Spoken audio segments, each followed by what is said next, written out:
which is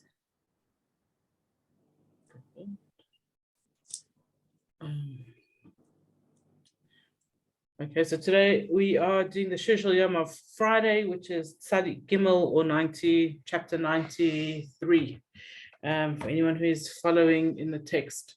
So, okay, so as I said, so we've been doing the various Shir Yoms.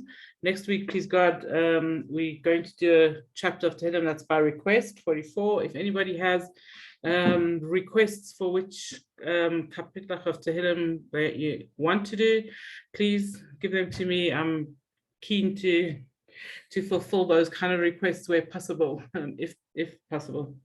So so today we're continuing with the Shir Yoms. We've done a few of them, and today we're doing the Fridays one, Tzadik Gimel. This is also said after the Chadodi in Kabbalah Shabbat. So it's quite a well-known short, very small, short chapter of Tehillim. The main theme of this chapter is the greatness of Hashem, and it's talking a lot about the time that Mashiach comes and the immediate time leading up to the time of Mashiach.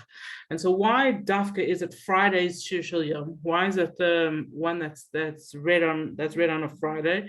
And this is because on Friday Adam was created, and only once man was created was there anybody to speak about the greatness of Hashem.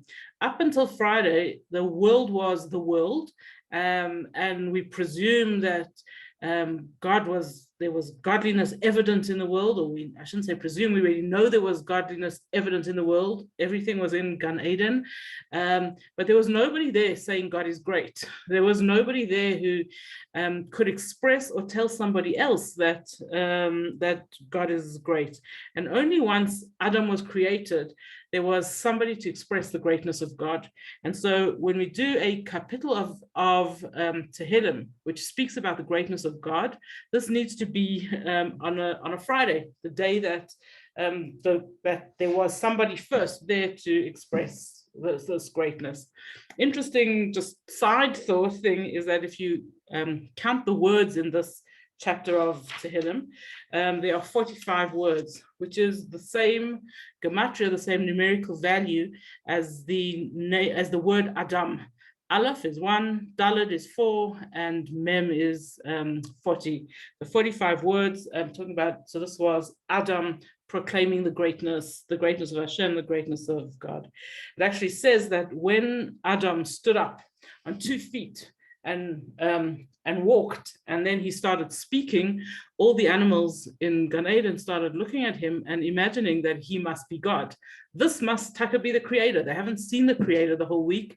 So now finally here he is. He's standing, he's walking, he's talking, and they started turning to him in prayer, in whichever way they showed that they thought he was God. And Adam said no.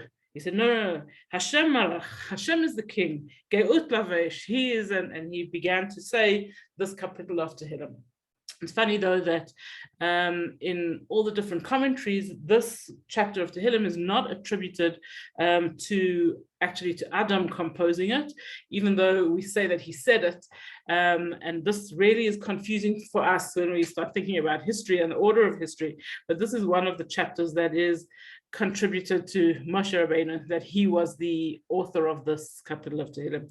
As we said a little bit last week, that David HaMelech is actually the composer of Tehillim, and he took from all different chapters of Tehillim and he edited them and he put them together. But the main themes, the main points, he gives credit to where he got them from, where it comes from. So it seems that from chapter 90 till chapter 100 and some 101 were composed by Moshe Rabbeinu, and he wrote each one for a different one of the tribes. So this particular one, Tzadik Gimel, was written for the tribe of Gad. For the tribe, sorry, not Gad, for the tribe of Binyamin. And why Dafka Binyamin? Because when it talks about Mashiach, coming and the Beit HaMikdash, and it alludes to the previous Beit HaMikdash, and so Binyamin was the one who Firstly, he did not bow to Esav. Interestingly, the reason he did not bow to Esav is because he wasn't born yet when Esav attacked Yaakov, but he's still credited for having not bowed to Esav. He also had the Beit HaMikdash, the first Beit HaMikdash, on his portion. But the biggest thing that Binyamin teaches us, which follows the theme sort of this parak, is the idea of going through difficulties and reaching redemption. So Binyamin was born to his dying mother Rachel, and she called him Ben Oni, the son of my distress, right? And then she died. That was the last thing. And then it says his father called him Binyamin. And unless you're learning those few psukim, you don't think much about it. We don't know the name Ben Oni, and we use the name Binyamin. So what actually is the Torah telling us, and what is the deeper lesson in it for us? So Ben Oni means the son of my distress, and Binyamin means the son of my right hand. In other words, strength, might, majesty.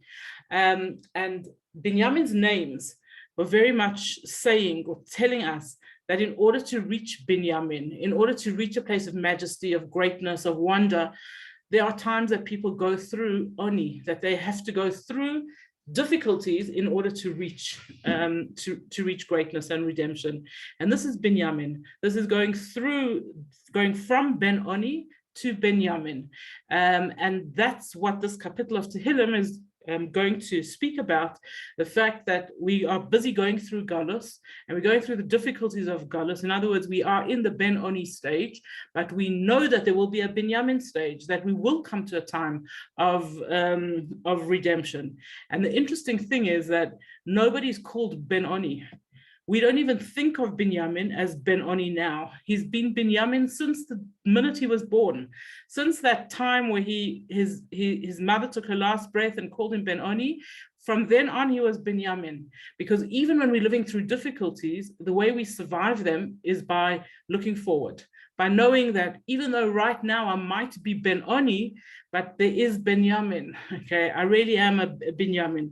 We have a similar concept with the names Yaakov and Yisrael, that Yaakov is our Galut name.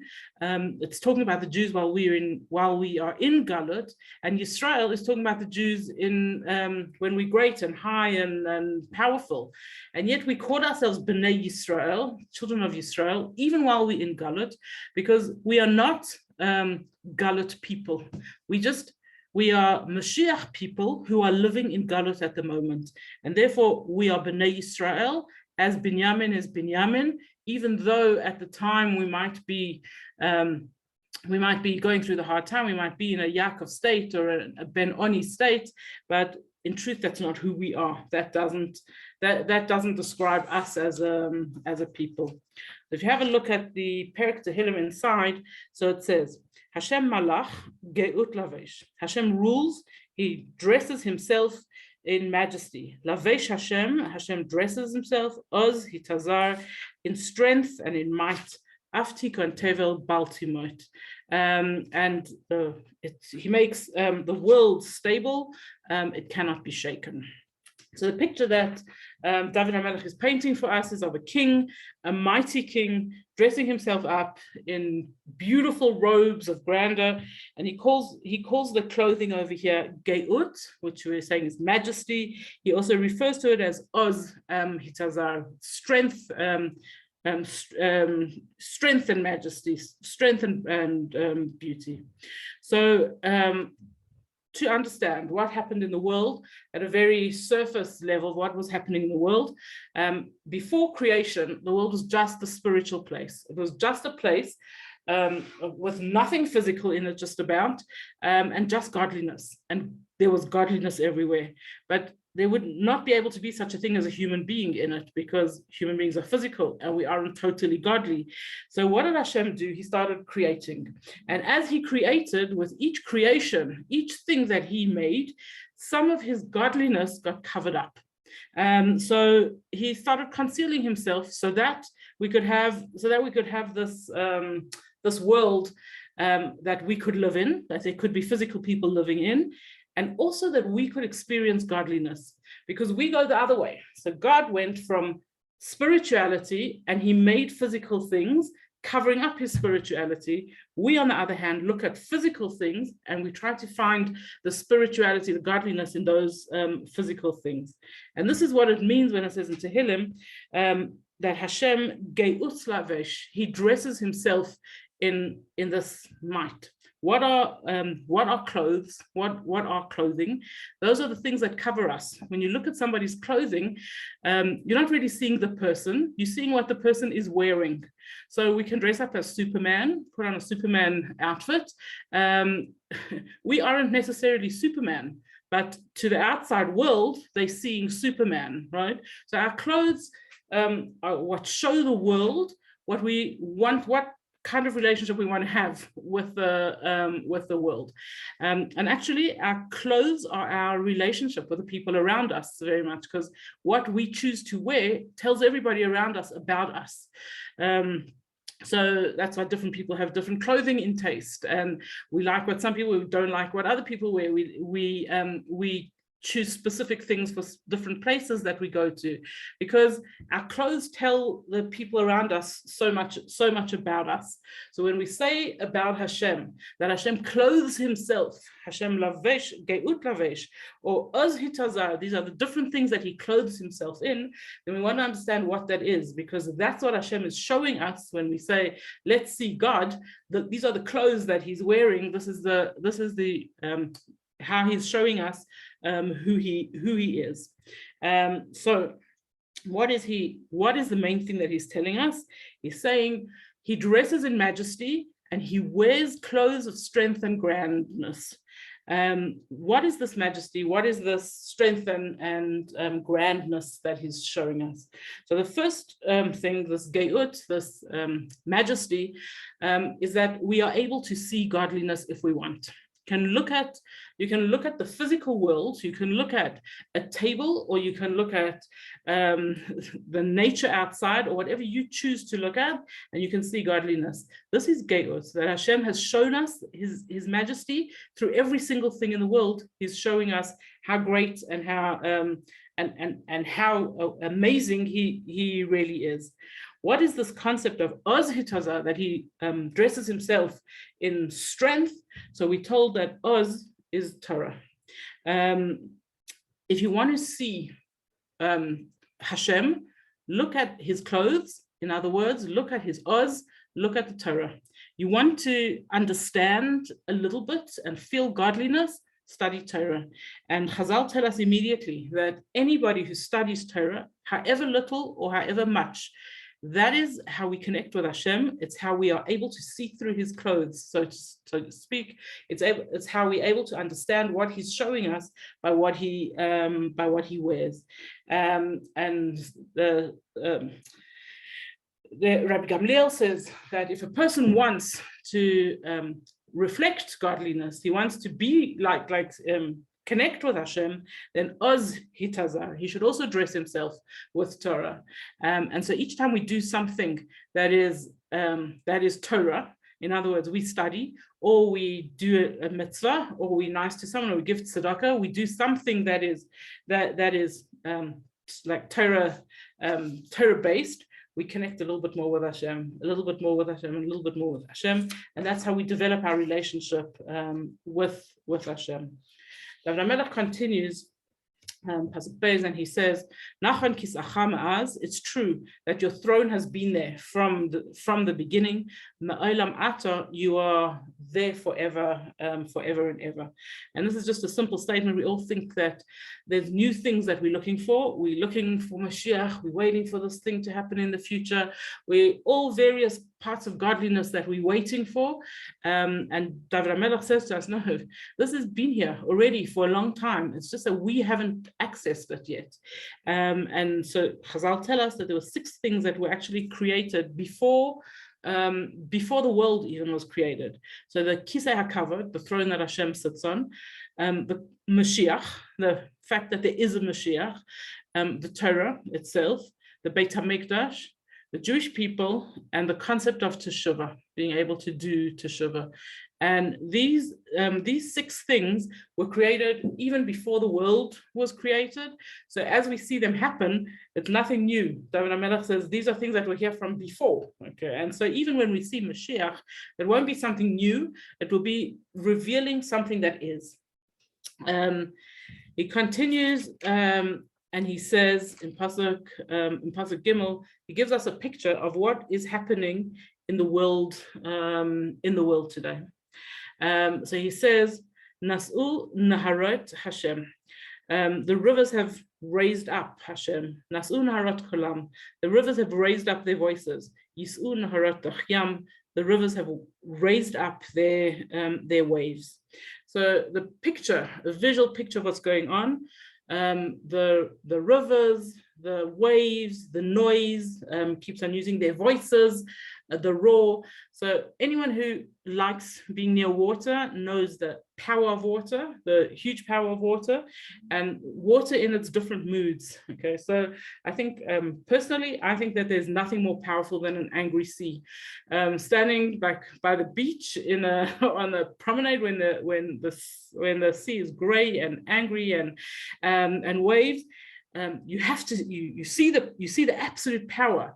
When you see a river that's in full flow and it's coming down, this is water with its power is one of the places that we can actually see nature in its most powerful way. So what is this picture that David HaMelech is showing us? And there are 2 different opinions. Rashi goes with the opinion that this is talking about all the goyim, that this is talking about all the nations around us who are trying to get us. And Rashi says that in the time right before Mashiach comes, and probably leading up right from the beginning until the beginning of time until Mashiach comes, different rivers will rage, different waters will be powerful, there will be threats against the Yidden, and there'll be threats against Eretz Yisrael from all different rivers, from all different seas, in all different ways, physical, spiritual, all like this is, and Rashi says that this is what David HaMelech is talking about here.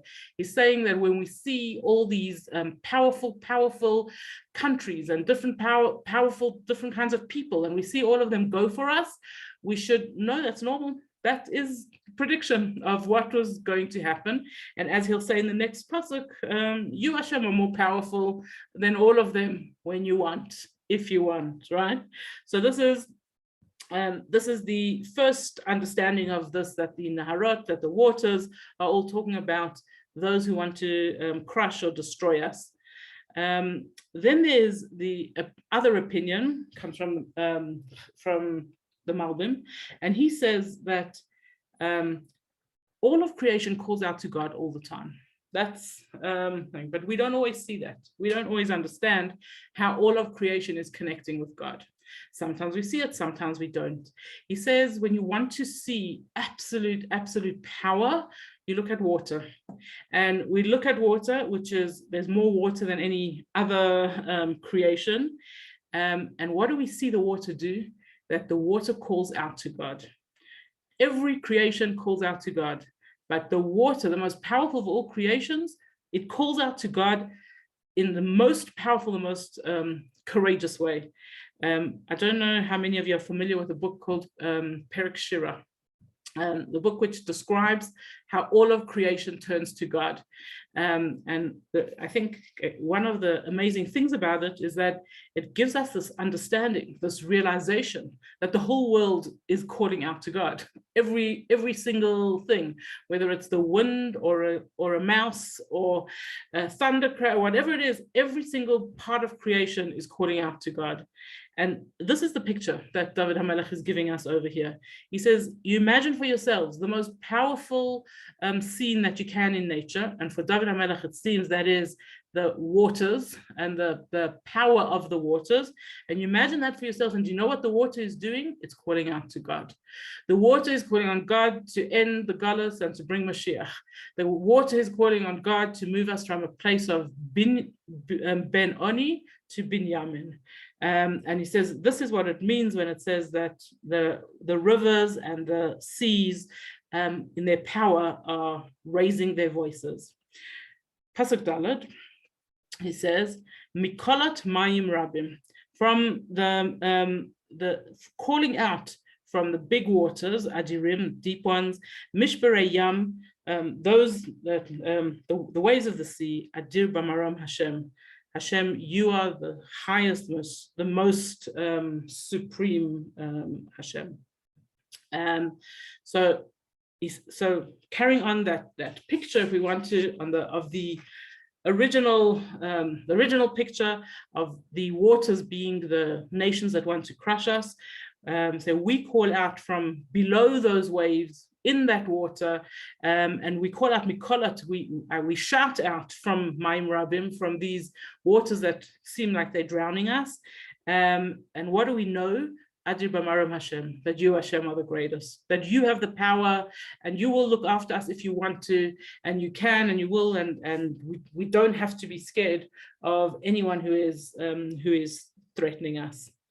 Looking at this pasuk in a different, slightly different way of understanding it.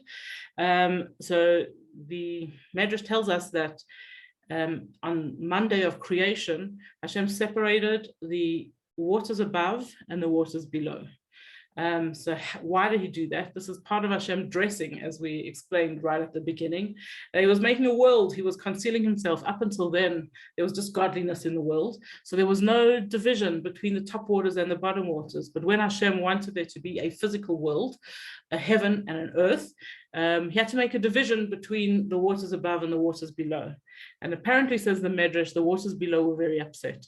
And they cried out and they said, Hashem, it's not fair. Why do we get to be separated from your greatness, from being near your kisei hakavod, and from being near your intense godliness? Why are we the ones who are delegated to the waters below?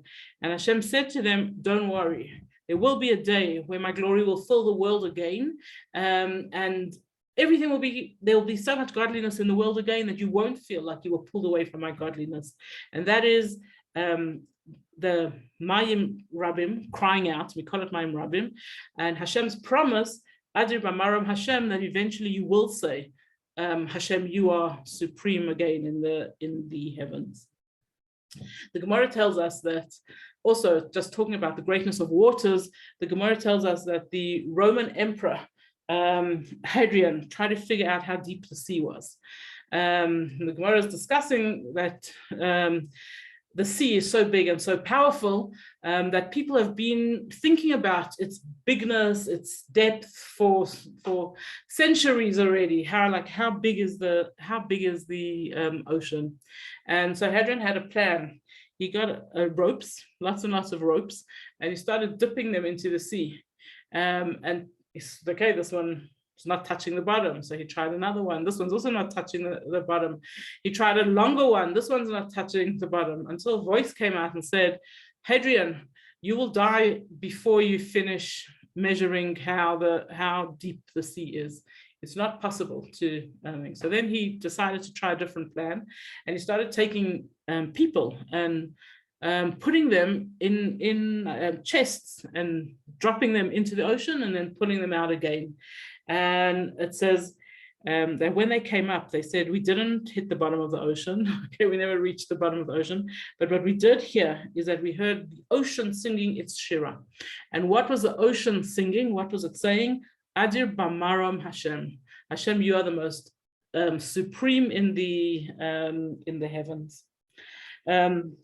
So yeah, Chazal tell us that anytime we see the word water, Ein Mayim Ela Torah, whenever it speaks about water, it's talking about Torah.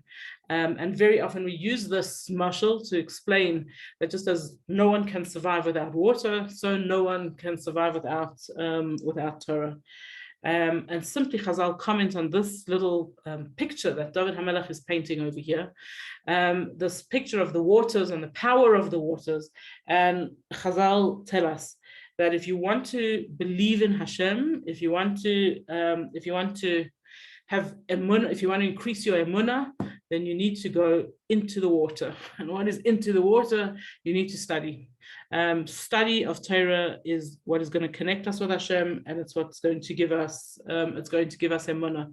And Chazal say that if you want to be able to shout out Adir B'maram Hashem, Hashem, you are the greatest, it's only going to come through us studying Torah. Reb Chaim of Volozhin tells the story that he had 3 students who got caught up with the Haskalah movement. And there were 3 good students, very good students, and they got caught up with Haskalah, and nothing he could do. He couldn't convince them to come back. He couldn't convince them to leave Haskalah. And he used to cry tears about it. He said, I don't understand. This particular one student, he came from the most prestigious family. He had the best yichus you could imagine. He had the best examples above him. What happened? He got caught up by Haskalah. And this one, he was such a mensch. He had such good midos. And he was just a good person. What happened? He got caught by the Haskalah, happy with his life forever. And one of them, in his later years, came back to Reb Chaim of Volozhin. He arrived at the yeshiva and he said, Rebbe, I'm back, I'm home. And Reb Chaim of Volozhin asked him, what was it that made you come back? Like, what is it that brought you back? And he said, I was walking in the street, I was going for my evening stroll, whatever it is, and I heard a sound coming out of a house. And when I stopped to listen to that sound, it was a father learning Torah with his children. And he said, when I heard the sound of Torah learning, I suddenly was overcome with a desire to see the yeshiva again. And when I came back to the yeshiva and I saw all the students learning, then I knew that this is where I wanted to be, that this is the place that I wanted to be. And I think it's something that we could probably all relate to, that we sometimes have heard the sound of Torah learning, and it's not necessarily the most amazing place or space, and it just does something to our soul. I have that always when I go to 770. So I don't know if any of you know 770 at all, but it's a little bit of a time warp. It's got old wooden benches. It still smells the same way it smelled like 50 years ago, maybe before that, but I don't remember that. We still are peering through little space, looking down into this massive hall of people, and my soul, and I see the people around me as well, the souls get big, get filled. And what is it? Because there's people learning Torah. The sound of Torah learning affects a person. There's no, like, you can't help it. Even if you don't want to be affected by it, we're told that the sound of Torah learning, mikolat mayim rabim, from the sounds of big waters, okay, this is what brings us to a space to be able to say, Adir B'maram Hashem. Hashem, you are great, you are powerful, you are most supreme. And then he finishes off the capital of Tehillim. He says, Eidotecha ne'emnu ma'od. Your words are most faithful. And this is the promise that we have from the Nevi'im, from generations, that Mashiach will come. And we say, Hashem, we believe you. However long it's taking, and even if you've disappointed us, your words are trustworthy. To your house, okay, in other words, to the Beis HaMikdash, your beautiful house, Hashem, may we have it for eternity. And I saw a deeper understanding of that, of how we survive this galus until we very quickly get Mashiach. It says, Eidotecha, this pasuk is actually speaking to each one of us, and it's saying, Eidotecha, your mitzvahs, your eidot, ne'emnu ma'od, will give you a lot of emunah. Leveitcha, your own house, na'ava kodesh, you can make into a holy and a beautiful house. Hashem la'orech yamim, and Hashem forever, so that we get the real Beit HaMikdash and Mashiach, and we are able to see real godliness again. And that brings us a little bit early, but the short capital, to the end of this chapter of Tehillim. So.